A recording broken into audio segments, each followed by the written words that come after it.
Bien, bonjour. Je vais traiter l'exercice suivant que j'ai traité dans une autre vidéo par deux manières distinctes. J'ai traité cet exercice demain où on va calculer IJ. Dans une autre vidéo, j'ai calculé par deux méthodes distinctes de IJ. Bien, je vais dans cette nouvelle vidéo proposer une troisième méthode. Donc je vais, en fait, c'est M3. Les deux autres méthodes, voire vidéo précédente, c'est-à-dire voir vidéo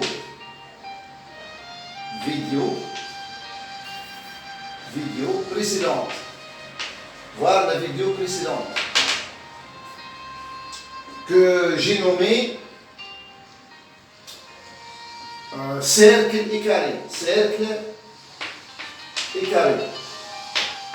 J'ai nommé la vidéo cercle et carré. Vous pouvez voir dans la vidéo cercle et carré 1 sur 2.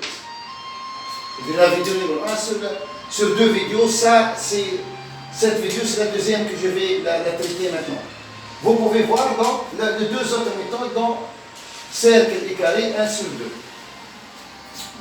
Celui-là, je vais l'appeler cercle et carré 2 sur 2.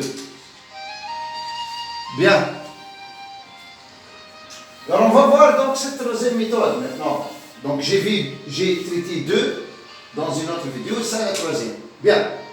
Alors, pour ce faire, regardons. Je vais considérer la diagonale de ce carré-là. Le diagonale va passer par haut, nécessairement. Bon, pour la simple raison que là, j'ai R, le rayon du cercle. Bon, la situation, vous savez, hein. J'ai un carré de côté 1, j'ai un cercle de rayon 1 quart. Elle est tangente à ce côté en J et à ce côté en R. J'ai construit la tangente issue de A. Au cercle, elle le coupe en I.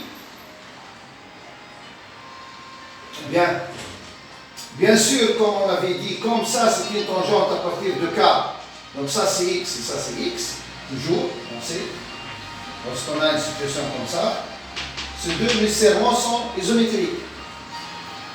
Bien. Et notre but c'est de calculer IJ pour être égal. Donc pour ce faire, donc, j'ai construit AC, elle contient O, c'est-à-dire O appartient à la droite AC. Pourquoi? Parce que ça c'est un carré, ICLO. Donc l'angle CJCO 45, mais CJCO c'est le même que CBCA. Pourquoi? Parce que c'est 45 aussi. Donc nécessairement, ces points sont alignés. Alors je vais appeler cet angle-là alpha. Donc cet angle, je vais l'appeler alpha. Alors on voit maintenant que tangente alpha égale cette distance OI, c'est-à-dire R, c'est le rayon, ça c'est 1 quart, divisé par ça. Donc, tangente alpha, c'est cette distance sur cet Y là. Donc, tangente alpha égale R, c'est-à-dire 1 quart, sur Y, puisque le triangle des rectangles ici, on a une tangente ici, sur Y. On va calculer Y. Bon, dans l'autre vidéo, j'ai calculé Y. Dans l'autre vidéo, j'ai calculé Y. Je vais la refaire dans cette vidéo. Bon, nous avons donc, je vais la refaire rapidement. Le triangle AIO est un triangle rectangle en I. Donc ça c'est un triangle rectangle en I. D'après Pythagore, Y au carré égale, donc cette hypoténuse au carré AO, mais AO c'est AC, et AC, tout ça, c'est racine de 2. Tout ça, AC, c'est racine de 2. Et ça, moins OC, donc c'est AC racine de 2, moins OC. Et aussi, c'est R racine de 2. Car on a le diagonale d'un carré. Donc c'est racine de 2 moins R racine de 2. Donc c'est racine de 2 moins R. R c'est un quart. Ce R c'est un quart racine de 2. Le tout au carré. Donc Y2 égale l'hypoténuse au carré. Donc tout ça au carré moins 7 rayons au carré. C'est-à-dire 1/16e. Bon, je développe ça, je trouve A moins B au carré, c'est A carré, donc 2. Plus B carré, donc tout ça au carré. Donc 2 sur 16. 2 sur 16. Donc 1 sur 8. Moins 2AB. Donc, je vais faire A fois B, puis fois 2. Donc racine de 2 fois racine de 2, c'est 2. 2 fois 2, 4. 4 sur 4, 1. Donc moins 1. Moins 1/16e. Bon. 2 moins 1, 2 moins 1. Donc c'est 1. 1, c'est 16/16e. Ça, c'est 16/16e. Ça, c'est 2/16e. Ça, c'est 1/16e. Donc le calcul va donner 18 moins 1. 18 moins 1, 17. 17 sur 16. Donc ça, c'est 17 sur 16. Donc Y égale racine de 17 sur 4. Racine de 17 sur racine de 16 sur 4. Voilà Y. Bon, une fois on a trouvé Y, donc le tangente alpha va être R, c'est-à-dire un quart. Le tout sur Y, c'est-à-dire de racine de 17 sur 4.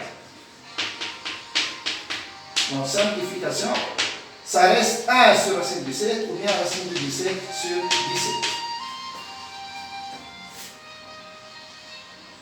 Donc voici tangente alpha.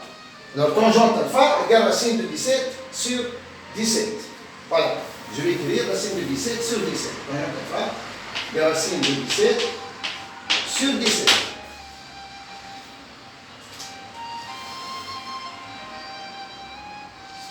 Bien. Maintenant, on va s'intéresser à ce triangle. On va s'intéresser à ce triangle-là.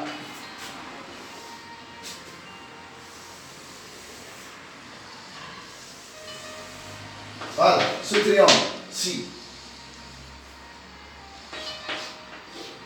Donc, dans ce triangle, on a, donc je vais tirer avant tout alpha égale tangente moins 1 de racine de 17 sur 17. Donc G alpha, cet angle-là, il va être pi sur 4. Ça, c'est pi sur 4. Et ça nous reste donc l'angle AKC, cet angle-là. Je vais faire un petit schéma. Donc ça nous reste l'angle en K, celui-là. Donc l'angle AKC, qui est aussi l'angle IKJ, c'est aussi IKJ. Donc AKC, c'est aussi IKJ, c'est aussi IKJ. Dans ce triangle-là, dans ce triangle que j'ai construit avec la craie bleue, cet angle-là, il va pi moins, d'une part alpha, donc tangente moins 1 de racine de 17 sur 17, plus cet angle-là, pi sur 4.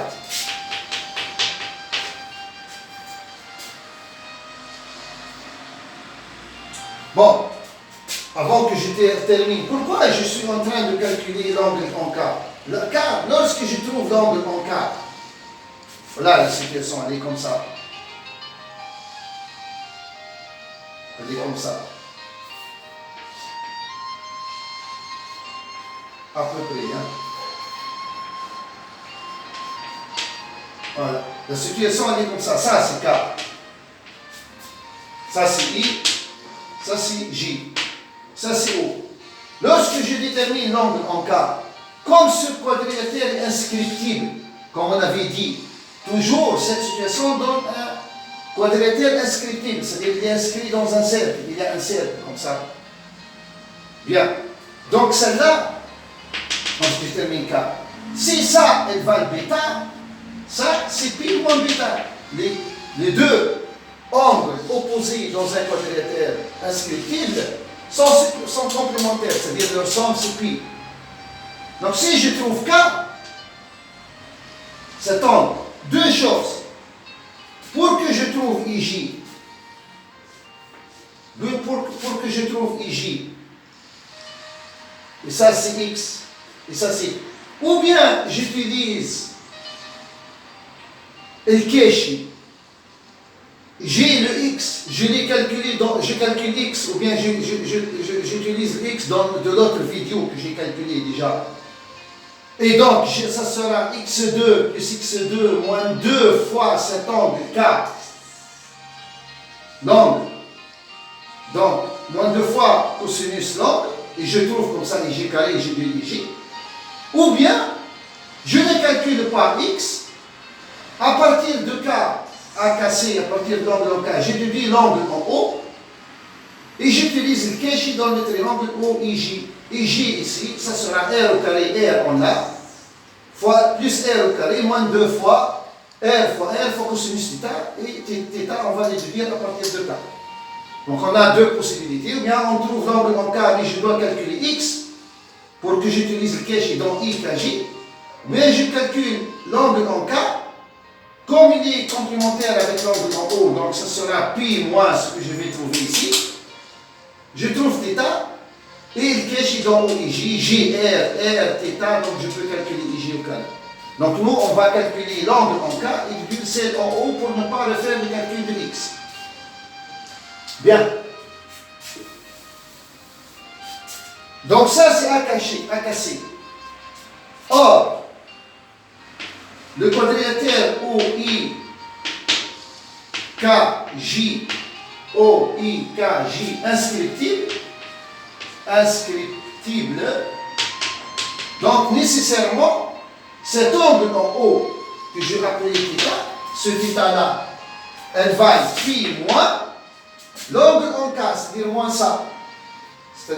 Donc moins entre crochets, tout ça. Donc pi moins tangente moins 1 racine de 17 sur 17 plus pi sur 4. Donc tout calcul fait va donner pi moins pi 0, moins et moins ça donne plus, donc ça reste ça. Donc tangente moins 1 de racine de 17 sur 17 plus pi sur 4. Voici θ. Bien. Donc on a trouvé θ et maintenant on va utiliser le Keshi. Alors, on n'a plus besoin d'angle. Donc, el Keshi dans le triangle OIJ, dans ce triangle-là, il donne, donc qu'est-ce qu'il donne? Il donne IJ au carré égale R au carré, cette distance c'est R, donc 1 quart, 1 16e, plus R au carré, 1 16e, donc 1 16e, plus 1 16e, moins 2 fois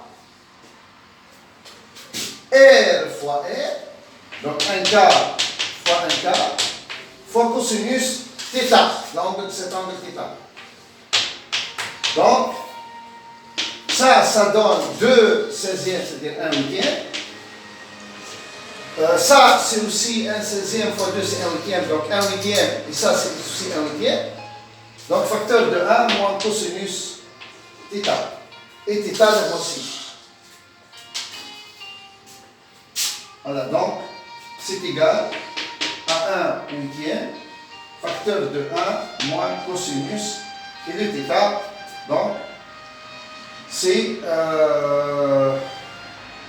donc, faites attention, moins tout ça. Hein. Donc, cosinus de tangente moins 1 de racine de 17 sur 17 plus pi sur 4. Voilà. Est égal.